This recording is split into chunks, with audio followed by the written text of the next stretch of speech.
Hello, everybody. Welcome back to AI Power Talks. My name is Birgit Jakob, and I have a very special guest again. It's Eric Yaillen, who's just dialing in, and here he comes. Hello, Eric. Welcome on board. Anyways, until he sets up his technique, let's talk about what makes Eric so special. He looks into areas around AI where a lot of people don't like to look at. And that's getting really interesting. And I think it's very, very important for leaders to know what's lurking in those corners and take very good action to what's up there. Eric, you're back with audio? I hope so. Can you hear me now? Yes. Ah, hey, woo! You heard what I was saying? Just a little bit, That you are looking in areas around AI where a lot of people don't like to look at, but it's very interesting to look there because a lot of things are lurking there that have a huge impact and are very important, especially for leaders to take care of. Yeah, in fact, one of the problems, I know you had an experience the other day with a LinkedIn Live where the person on the other end had a little bit of an emergency with a fire alarm. Well, right. I had a little bit of an emergency this morning myself. Oh, I'm sorry. No. It's related to the subject. And that is, I got emails from a couple of people saying, I think you may have been hacked. Oh. Okay. And I'm looking and I can't find anything. So, I have on my other computer, I'm running some virus scans right now. I run on this computer all the time, virus scans.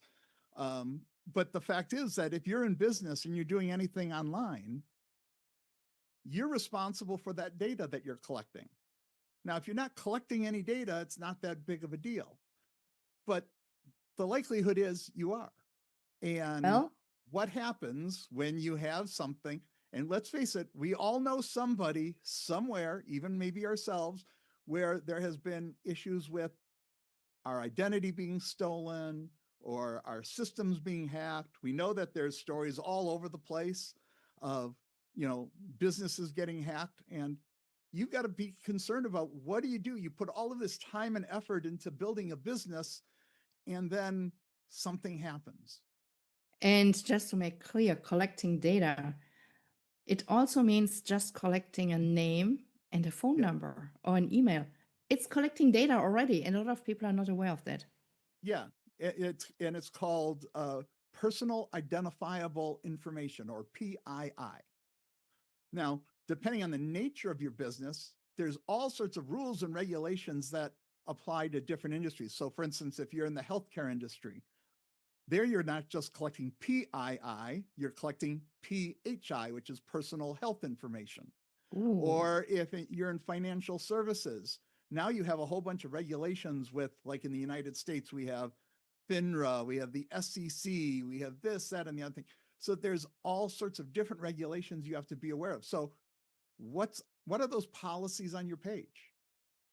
And have you done them in the right way? Because the fact is, if the regulators all around the globe figure that there's something wrong with your business, they can fine you. And one simple fine can put you out of business. And in fact, statistically, that what they say is 60% of businesses that incur a regulatory action are out of business within 6 months. So and just to make sure, you guys, everybody's bitching about Europe and especially about Germany, myself included, about our strong rules, GDPR, and we have special rules on top of that in Germany. But it makes a lot of sense, and it makes even much more sense to look yourself into it and not just delegate it to someone else, because as Eric said, you are responsible. That's right. And even if you say, well, I'm not holding that data, I have this third-party system that's taking care of it. Yeah, they have responsibility too, but it's a shared responsibility. So, for instance, in the world of healthcare, you might have what's called an EMR or an EHR, electronic medical records or health records. Whoever the system provider is, they have to be compliant with those rules too. but that's only half of the game. It's not just how your data is handled and how it's encrypted and things like that, but then it's all of your manual processing of that data. So if you want to be compliant with in our country, it's called HIPAA rules. 80% of that is on making sure your staff is trained, making sure that they know policies and procedures, that you have published policies and procedures. And then obviously you also put it out to your customers. And the bottom line is, and this is a standard phrase in marketing, people want to do business with people they know, like, and trust. Well, how you handle that data is an essential part of building that trust. So Absolutely. the data's stolen, you've broken that trust. How are you going to get that trust back from your customer? So either you put your time into it now, or you're rolling the dice, and if something happens, all of that work that you did in putting your business together may be for naught. It's like dancing on a rope. Yeah. And it's interesting. I find it really interesting how many businesses I talk to on a daily basis. By the way, I don't, this is maybe some OCD or something, but I'll go to their website and the first thing I'll do is I'll click on their privacy policy. I created myself a tool vetting assistant who scans all those policies for you, because it's literally impossible to check everything, just to make it a little easier. But because it's so important to check it, and a lot of people just don't. They just don't want to dare. It's busy work. They don't want to read it. Here's the other problem is, a lot of people say, oh, starting my own business out of my house, it's going to be so easy. There's no expenses, blah, blah, blah. The fact is there are expenses. And they look at building out, paying for the policies and all of that as an expense that doesn't have a return on their investment. Right. And it's a lot of work. And yeah, that's true. But you don't buy auto insurance with the intent of going out on the freeway and getting into a crash. You get it to protect yourself. And so why aren't you protecting your business? Isn't that a valued asset to you? You should treat your business. That's what a lawyer once told me years and years ago. Like a newborn baby that needs to be nurtured. Yes. Yeah. Well taken care of, cleaned. Yes. But also protected. Yeah. And I think that's exactly what all this is about. And it's not that once you have a business and you start or scale up or whatever, and you think, okay, I can take care of that at a later time when I have the time. No, you need to protect your baby because it's vulnerable. Right. You need to start it right from the beginning.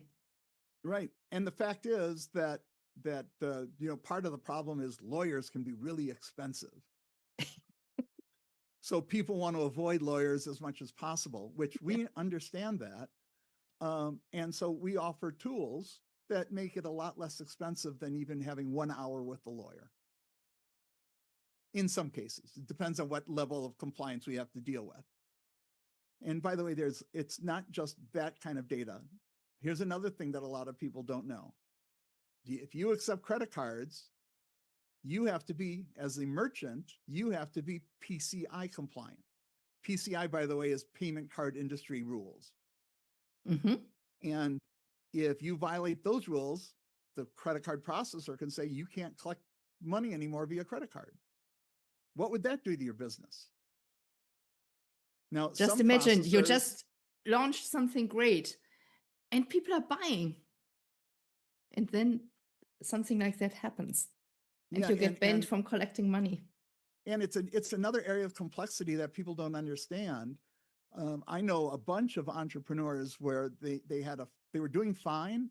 Now, this didn't have anything to do with compliance per se, but all of a sudden they came out with this new program, and they were going from an average ticket price of $1,000 to now an average ticket price of $10,000. And they didn't. Nice. And it sounds good, but then the credit card company says, wait, something's wrong here. We're not going to give you your money. That happens all of the time. Why? Because the entrepreneur doesn't understand how the merchant service industry works. And so we also deal with all of those complexities, because running a business is not the easiest thing in the world. It is complex. Of course And it there's is. a lot of dots to connect. So how do you connect those dots properly? I think this is such a big topic, which a lot of people just don't shed enough light to it. And I'm so happy that you will be on the Achieving the AI Advantage Summit and you're diving into that one, right? Yeah, I'm diving into the things that people don't like to talk about. Or I always say when I'm working with entrepreneurs, everyone else deals with all of the fun stuff. I deal with the boring middle, but it's the necessary middle. You're like a tax consultant. Nobody likes to talk about taxes or look at taxes. But the tax consultants brings a lot of relief. And I think you're doing that to the clients as well. Exactly. And now that you brought up taxes, that reminds me, I have to change a setting with my merchant processor because I have enough sales in Germany that I have to report taxes to the German government. Oh, well, I know one who's a client in Germany.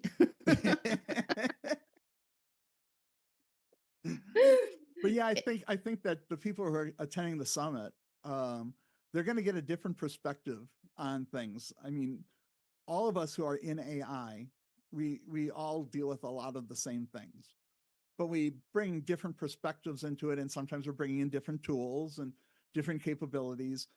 But the most important thing about AI, it's one thing in your own business when you're the sole person and you have complete control, but once you have other employees and other people involved, it's how you introduce AI into the culture, because different parts of the world, they view AI very differently. Some people Totally. look at it as a great thing, but there's a lot of distrust in AI. And by the way, that's good, healthy distrust. There should be. So how do you incorporate that into your business culture? So now I'm not going to be talking about that, but there's a lot of other speakers who are going to be bringing those perspectives for a lot of different industries. Yeah, And sometimes you want to listen to the speaker who is maybe talking about, let's just say for the sake of argument, real estate. It might not apply to anything that you're doing, but how they approach one particular issue, you might figure out, what, I can see how I can change that for my industry and do it differently. So I think that exactly. there's a lot to learn from a lot of people. Absolutely. Eric, I really hate to interrupt you here, but with a glance at the clock, we have literally 2 minutes left. I mean, this is so interesting. I could talk with you for hours and hours. But I Do the know LinkedIn we marathon live next. introduced when we introduced and put out the event or this LinkedIn Live, we said there's something about access to cutting edge technology. I know you can't get into all the depth about it with limited time left, but I think there's something you should share with the listeners because it's tied to the summit and there's a deadline on it, right? And it's very special. Yeah. So one of the special offers that I'm putting out, and by the way, if people sign up, we're giving a lot of great freebies to all of the people that sign up for free, but there's even better deals for people if they upgrade to the VIP. And for the VIP holders, one of the things that I'm offering, I have two different things, but one of them is our Megaconnect Suite, which is a complete CRM with AI voice and AI chat. If you were to put all of those pieces together from most of the well-known parties that are out there, you'd be spending at least $800 a month.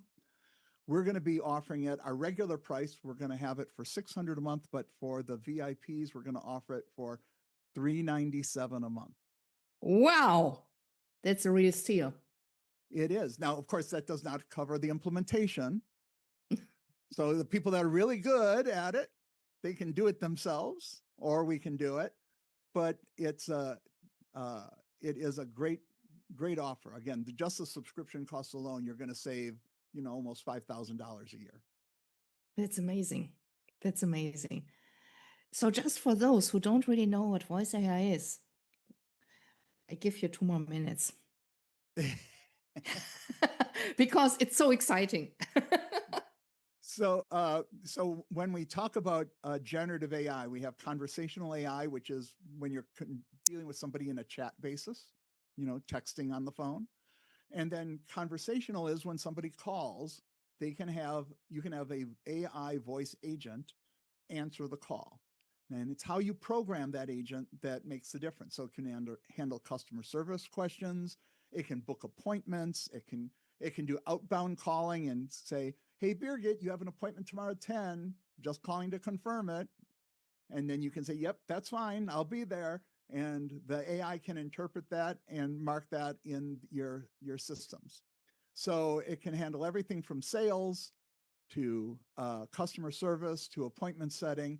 And those are the things that really you don't need to have a person to do for you. So again, simple thing in the healthcare world, if you had a person, a receptionist, just handling appointments, that person in the United States with benefits and training and everything is going to be at least $50,000 a year, and that's for 40 hours a week.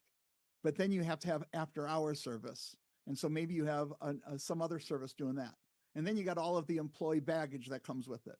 Well, I can put in the AI, and in year one, you're going to have a return on investment. It's going to save you so much money, and your customers are going to be happy because their appointments are getting set and their questions are being answered. It's And so by the way, amazing. you can also teach the AI that if you don't have the answer, now connect you to a live human being. It's amazing. I really, really love that. You guys, sign up for the summit. It will be amazing. And you'll take so much out of that one. And you'll get more of the two of us. Yeah. So thank you so much, Eric. It's always been a pleasure. And I'm really looking forward to the event, to the I Achieving am the as AI well. Summit. We'll see you all on the other side, right? Yeah, right. Well, thank you guys.